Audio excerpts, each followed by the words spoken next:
आजकल के बच्चे पहले जैसे नहीं हैं, बड़े बदतमीज बनते जा रहे हैं। ये नई जनरेशन किसी काम की नहीं है। सर, ये भी कोई पूछने का सवाल है? ये जॉब है, ये क्या? बहुत से लोगों का ऐसे वीडियोस देखने के बाद इमीडिएट रिएक्शन होता है, थप्पड़ मारो, बेल्ट से मारो। क्योंकि पहले के जमाने में तो एक झापड़ मारते थे, बच्चा सीधा हो जाता था। अब तो बच्चों को हाथ भी नहीं लगाते, इसलिए ये बिगड़ रहे हैं। जानते हैं ऐसा क्यों होता है? क्योंकि एग्जैक्टली वही बिहेवियर जो आपको बच्चों को नहीं सिखाना चाहिए, आप वो सिखाते हैं कॉर्पोरल पनिशमेंट के थ्रू। नमस्कार दोस्तों, कौन बनेगा करोड़पति शो में आया एक 10 साल का बच्चा पूरे सोशल मीडिया पर वायरल हो रहा है। मेरे को रूल्स पता है, इसीलिए आप अभी मेरे को रूल समझाने मत बैठना। अच्छा, अब सोशल मीडिया पर वायरलिटी को झेल पाना वैसे तो किसी बड़े आदमी के लिए भी बड़ी मुश्किल चीज है, लेकिन ये तो सिर्फ एक 5th क्लास का बच्चा था। सर, ये भी कोई पूछने का सवाल है? लॉक कर दे, लॉक कर दो। सर, एक क्या, उसमें 4 लॉक लगा दो, लेकिन लॉक करो। जिस तरीके से इसने होस्ट अमिताभ बच्चन से बात करी, लोग इसे ट्रोल करने लग गए, डिसरिस्पेक्टफुल और एरोगेंट कहने लगे। कुछ लोगों ने तो सीधा इसके पेरेंट्स को ब्लेम किया।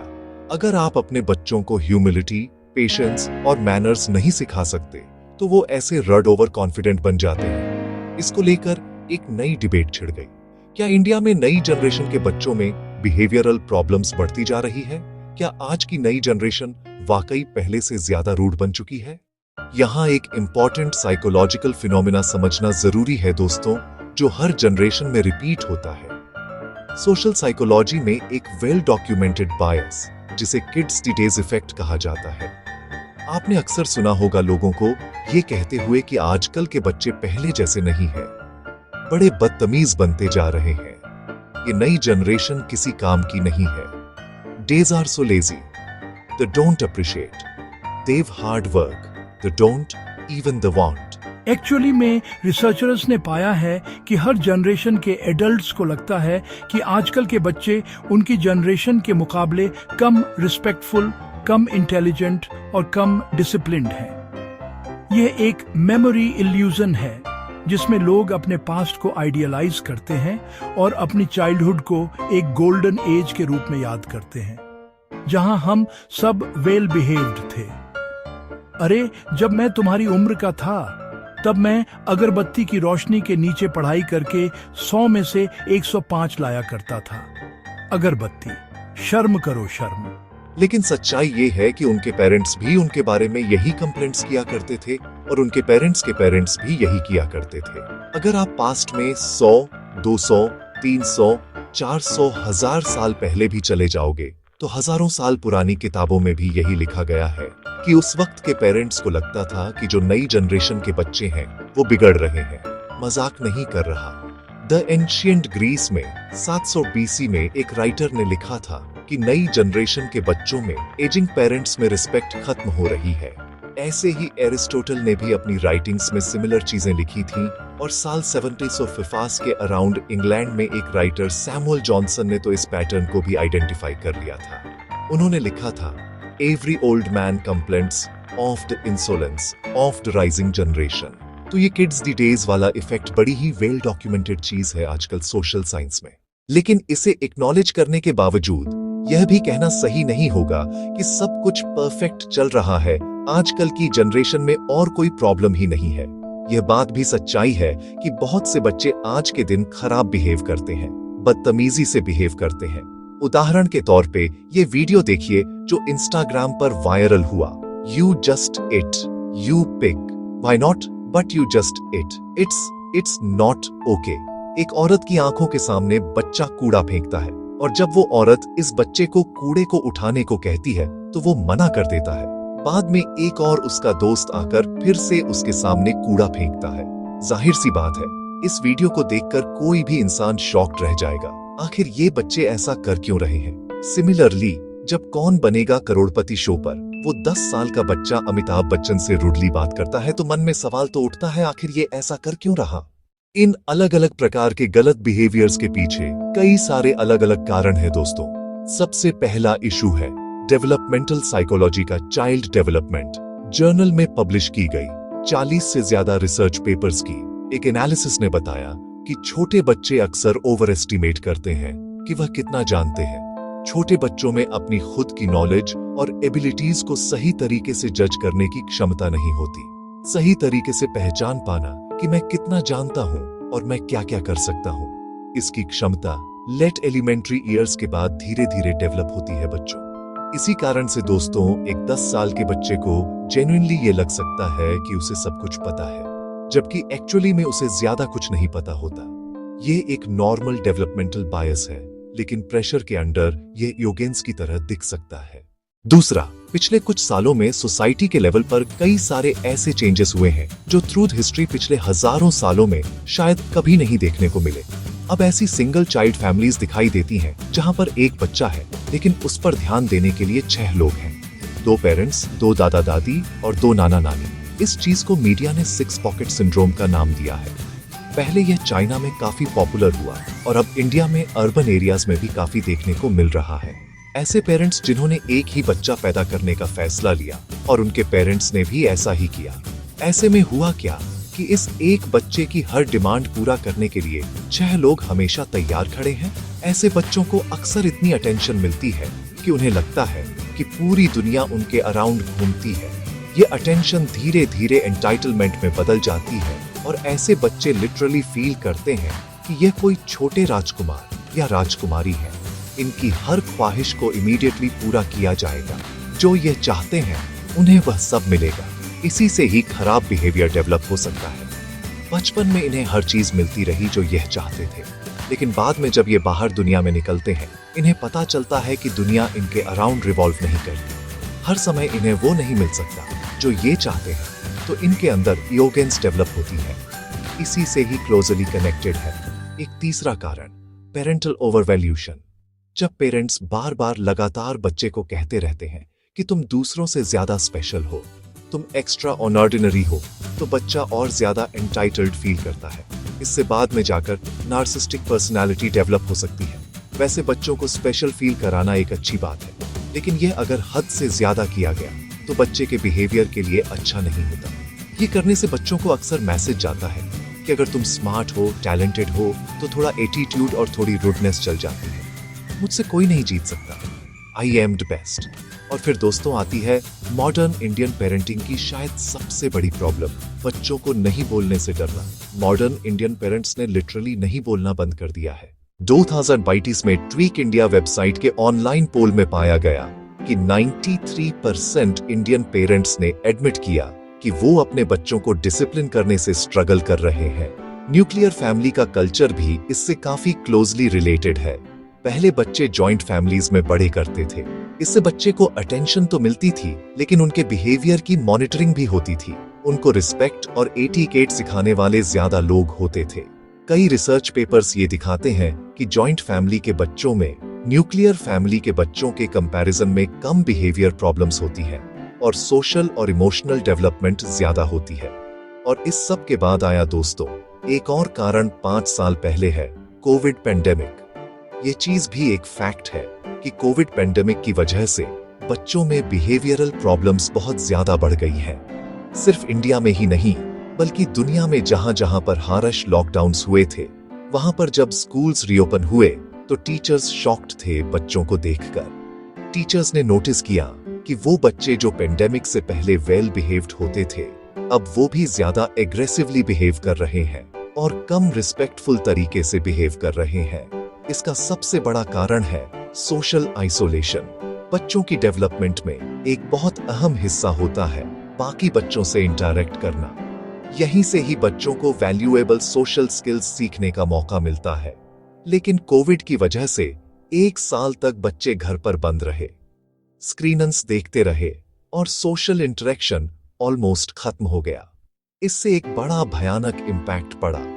स्क्रीन्स के ज्यादा इस्तेमाल करने से बच्चों पर जो हार्मफुल इम्पैक्ट पड़ता है वो वैसे ही इतना अनबिलीवेबल है कि इसीलिए मैंने एक सेपरेट वीडियो बनाया है। अगर नहीं देखा, इसका लिंक डिस्क्रिप्शन में डाल दूंगा। और इस सब के बाद दोस्तों लास्टली एक आखिरी कारण आता है पेरेंट्स का खुद का बिहेवियर। फाइनली बच्चे अपने पेरेंट्स से ही सीखते हैं। जैसे पेरेंट्स बिहेव करेंगे वैसे ही अक्सर बच्चे भी बिहेव करते हैं। जो ये इंस्टाग्राम पर वीडियो वायरल हुआ था, बच्चे फॉरेनर के सामने कूड़ा फेंक रहे हैं। इस एक वीडियो के पीछे तो सीधा कारण यही था। बच्चे इस तरीके से तभी बिहेव करते हैं जब वो अपने पेरेंट्स को भी ऐसा करते हुए देखते हैं। इन बच्चों ने बहुत बार अपनी जिंदगी में पेरेंट्स को ऐसे ही कूड़ा सड़क पर फेंकते हुए देखा होगा।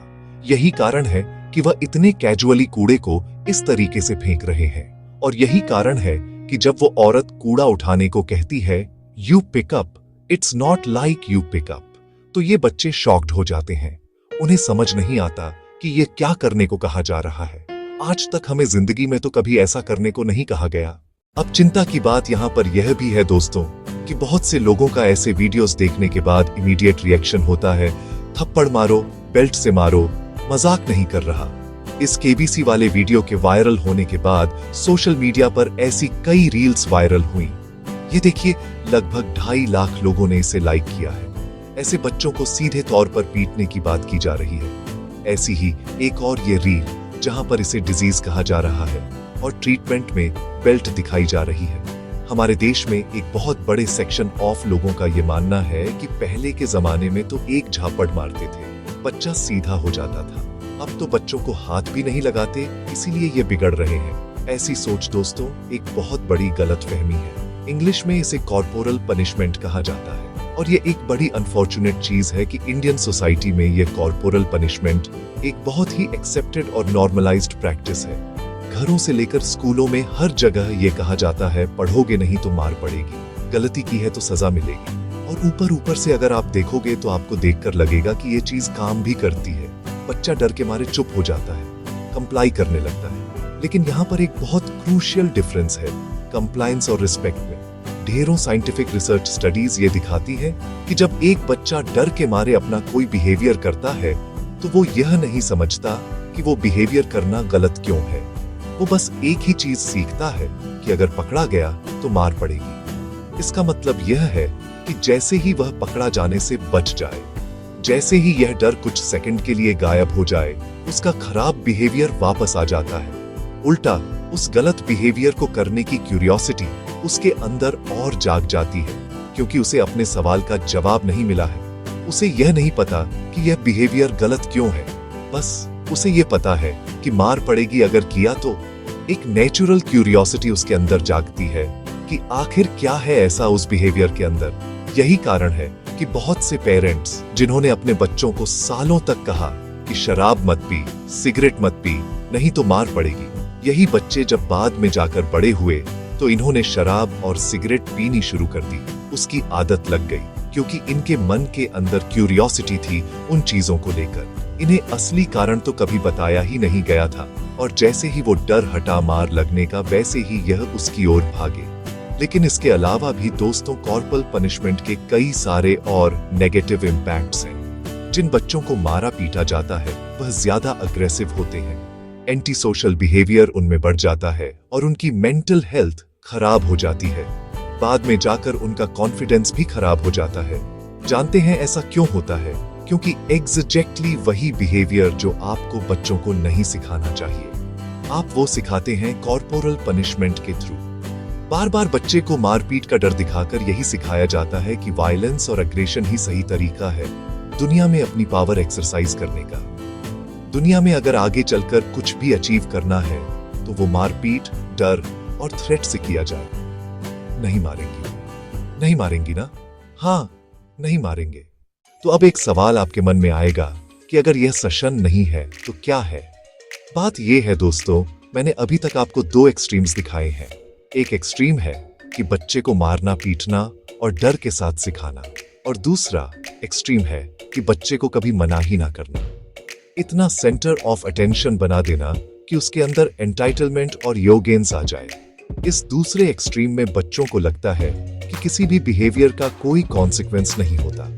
इसी की वजह से वो सेल्फ कंट्रोल या अनकंफर्टेबल सिचुएशन में ठंडा दिमाग रख पाना, ये सारे बिहेवियर्स नहीं डेवलप कर पाते। हमारे समाज में दिक्कत ये है कि जैसे जैसे ये एक एक्सट्रीम बंद होने लगा, लोग दूसरे एक्सट्रीम की तरफ भाग लिए।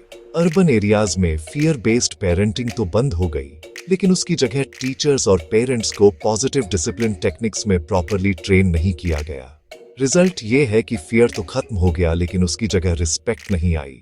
इस चीज का दोस्तों असली सेशन है बैलेंस्ड पेरेंटिंग, ना बहुत ज्यादा स्ट्रिक्ट ना बहुत ज्यादा लीनियंट। साइकोलॉजिस्ट इसे अथॉरिटेटिव पेरेंटिंग कहते हैं, जहां पेरेंट्स अपने बच्चों से प्यार करते हैं, उनके साथ वार्मथ दिखाते हैं, लेकिन साथ में क्लियर बाउंड्रीज और रूल्स भी सेट करते हैं, जिन्हें कंसिस्टेंटली फॉलो किया जाता है, न सिर्फ बच्चे के द्वारा बल्कि पेरेंट के द्वारा खुद भी। ये अथॉरिटेटिव पेरेंटिंग का वर्ड अथॉरिटेरियन पेरेंटिंग से काफी सिमिलर है, लेकिन ये दो अलग अलग चीजें हैं। अथॉरिटेरियन पेरेंटिंग में बहुत ज्यादा स्ट्रिक्ट होते हैं, पेरेंट्स और बच्चों पर बहुत ज्यादा डिमांड डालते हैं।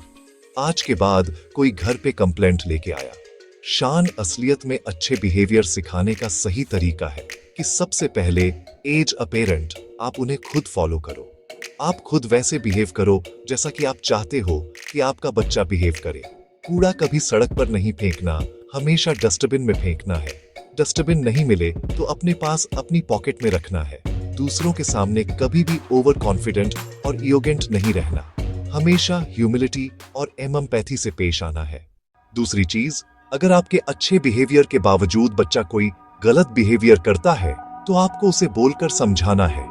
आपको एक्सप्लेन करना है कि वो चीज करनी गलत एग्जैक्टली क्यों है, वो गलत चीज करने से क्या नेगेटिव कॉन्सिक्वेंसेस होते हैं, उसे सोचने पर मजबूर करना है। और ये मत एक्सपेक्ट करना कि एक बार समझाने से बच्चा सीख जाएगा। बच्चों को अक्सर बार बार रिपीटेडली समझाना पड़ता है। यहाँ पर मारना पीटना नहीं है, डर दिखाकर नहीं समझाना, बल्कि लॉजिक दिखाकर समझाना है। क्या कारण है किसी अच्छे बिहेवियर को करने के पीछे?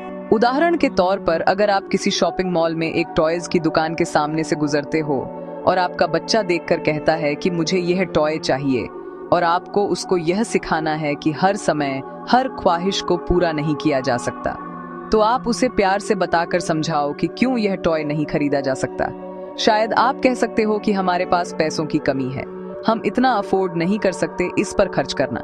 या फिर आप कह सकते हो कि आपने जो पुराना टॉय खरीदा था कुछ महीनों पहले, उसके साथ पहले अच्छे से खेलो, अगला टॉय इस डेट को मिलेगा। क्लियर बाउंड्रीज और रूल सेट करो कि हम 3 महीने में एक ही बार नया टॉय खरीदते हैं। बच्चों को पेशेंस की अहमियत समझाओ, और हो सकता है आपका बच्चा जब आप पहली बार ये करो तो रोने लग जाए, एक टेंटम थ्रो कर दे कि नहीं मुझे तो ये अभी चाहिए, वहां बीच मॉल में खड़े होकर ही रोना शुरू कर दें। अगर इस तरीके से कोई बच्चा बिहेव करता है तो भी उसे मारना पीटना नहीं है, उसे दोबारा यही चीज दोहराकर बोलकर समझाना है। लेकिन आपको बार बार अपने द्वारा बनाए गए रूल्स और बाउंड्रीज याद दिलानी है। ऐसा करने से ही धीरे धीरे बच्चों में सही बिहेवियर्स डेवलप होते हैं।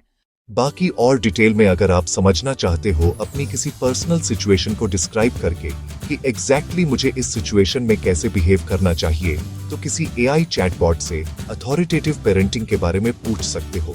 प्रॉम्प्ट में डिटेल में डिस्क्राइब करो, जैसे कि मेरा बच्चा 5 साल का है और बड़े ही रड तरीके से बात करता है एडल्ट्स के साथ, बहुत ही रुडली बिहेव करता है एरोगेंस और ओवर कॉन्फिडेंस के साथ। मुझे बताओ अथॉरिटेटिव पेरेंटिंग स्टाइल के अनुसार मुझे कैसे अच्छा बिहेवियर सिखाना चाहिए अपने बच्चे को। और यहाँ टिक पर क्लिक करोगे तो AI एस्ता का ऑडियो ट्रांसक्रिप्शन फीचर है, आपकी हिंदी भाषा को अपने आप इंग्लिश प्रपोंट में बदल देगा, और फिर बस सेंड दबा दो।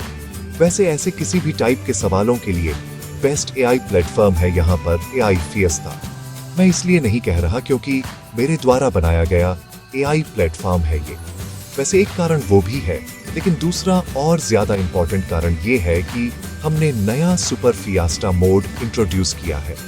ये दुनिया में इकलौता ऐसा मोड है जिसमें आप सवाल पूछो और आपके सवाल को देखकर हमारा एल्गोरिथम बताएगा कि बेस्ट AI मॉडल कौन सा होगा इस सवाल को आंसर करने के लिए, और उसी के हिसाब से आपका सवाल बेस्ट AI मॉडल को दिया जाएगा। जैसे कि इस केस में यहाँ पर क्लॉड ने ये जवाब दिया है, और आप देख सकते हो कि कितने बढ़िया तरीके से यहाँ पर डिटेल में एक्सप्लेनेशन दी है। और अगर आप क्लॉड के जवाब से सेटिस्फाइड नहीं हो तो यहाँ पर एक बटन दिया है ट्राई अंदर रिस्पांस का, और अब सेम सवाल का जवाब एक दूसरा AI मॉडल देगा। जैसे कि अब चैट GPT 5 ने यह जवाब दिया है। मल्टी चैट मोड में ये सारे जवाब तो वैसे आप कंपेयर कर ही सकते थे, लेकिन अब सुपर फिएस्ता में यह और भी आसान हो गया है। ऊपर से जब आप सेटिंग्स में जाओगे दोस्तों, तो आपको ऑप्शन मिलेगा अपने लैंग्वेज को हिंदी में सेट करने का। जिससे कि पूरा इंटरफेस AI फिएस्ता का आप हिंदी में कर सकते हो और सारे सवालों को हिंदी में पूछ सकते हो, जवाब भी हिंदी में ले सकते हो। AI यस्ता की खास बात यही है कि दुनिया के सारे top AI models Gemini 2.5 pro, ChatGPT 5, Claude Sonnet 4, DeepSeek, Grok 4 ये सारे एक ही प्लेटफॉर्म में आपको मिलेंगे और इस सब की कॉस्ट सिर्फ $99 पर मंथ। नॉर्मली अगर इन सब के प्रीमियम सब्सक्रिप्शंस आप लेने बैठ गए तो 10,000 से ज्यादा का खर्चा आएगा, तो इसलिए जरूर ट्राई आउट करके देखिए। इसका लिंक नीचे डिस्क्रिप्शन में मिल जाएगा या फिर आप इस QR कोड को भी स्कैन कर सकते हैं। और अभी एक दिवाली धमाका डील भी चल रही है। अगर आप एनुअल सब्सक्रिप्शन खरीदेंगे तो आपको उस पर 41% ऑफ मिलेगा, यानी कि महीने के $600 से भी कम की कॉस्ट। लेकिन ये वाला ऑफर सिर्फ दिवाली तक ही वैलिड है, तो जल्दी जाकर ट्राई आउट करना। अब अपने टॉपिक पर वापस आए तो KBC वाले केस में एक और चीज का मैं यहाँ पर आपको ध्यान दिलाना चाहूंगा, जो कि है ऑडियंस इफेक्ट। एक बच्चा जब टेलीविजन शो पर बैठा होता है, जब इस बच्चे ने पहली बार बोला कि आप मेरे को रूल्स समझाने मत बैठना, तो ऑडियंस ने ताली बजाकर और हंसकर जवाब दिया, मेरे को रूल्स पता है, इसीलिए आप अभी मेरे को रूल समझाने मत बैठना। अच्छा, ये बड़ी नॉर्मल सी बात है कि किसी भी बच्चे को ऑडियंस के इस रिस्पांस को देखकर लग सकता है कि ये तो बड़ी ही कूल चीज कही मैंने, और क्योंकि ऑडियंस ने ऐसा रिएक्शन दिया है तो शायद मुझे अपना बिहेवियर और ऐसा करना चाहिए। उन्हें और ज्यादा फनी लगेगा, वो और ज्यादा तालियां बजाएंगे। इसके अलावा अमिताभ बच्चन के सामने बैठना अपने आप में ओवरवेलमिंग होता है, तो इसकी वजह से बच्चा इम्पल्सिवली बिहेव कर सकता है। यहाँ पर एडिटिंग और प्रोडक्शन की पावर भी होती है। KBC जैसे प्रोग्राम्स में घंटों की फुटेज को मिनट्स में कंप्रेस किया जाता है। जो नॉर्मल मोमेंट्स होती हैं उन्हें अक्सर कट कर दिया जाता है, और जो भी शार्प रिमार्क्स हैं, लेकिन उन्हें यह नहीं भूलना चाहिए कि शायद उन्होंने इस बच्चे पर एक बहुत गहरा असर डाला है। ये बात एक एडल्ट के लिए सीखनी बड़ी आसान है कि ओवर कॉन्फिडेंस बुरी चीज होती है, लेकिन एक 10 साल का बच्चा एक्सपीरियंस से सीखता है, फेलियर्स से सीखता है, और ये फेलियर्स हर बच्चे की जिंदगी में देखने को मिलते हैं। लेकिन हर बच्चे के फेलियर्स को इस तरीके से नेशनल टेलीविजन पर नहीं दिखाया जाता। जो बात एक्चुअली में हार्मफुल है वो है कि इस बच्चे को पब्लिकली शेम किया जा रहा है और सोशल मीडिया पर ट्रोल किया जा रहा है। यहाँ सवाल हमें अपने आप से पूछना चाहिए, क्या हम एक ऐसा समाज बनना चाहते हैं जहां बच्चों को कॉन्फिडेंट होने के लिए इनकरेज किया जाए, या एक ऐसा समाज है जहां उनकी हर गलती को पब्लिक स्पेक्टिकल बना दिया जाए? और जहां तक बात पेरेंटिंग की आती है, हमें याद रखना चाहिए कि किस तरीके से बच्चों में अच्छे बिहेवियर्स डेवलप करने हैं। इसी से ही रिलेटेड मैंने ये वाला वीडियो बनाया है, जहां डिटेल में मैंने बात करी है कि किस तरीके से बच्चों को स्क्रीन से दूर रखा जा सकता है और कैसे वहां पर बाउंड्रीज और रूल्स सेट करने हैं। यहाँ क्लिक करके देख सकते हैं। बहुत बहुत धन्यवाद।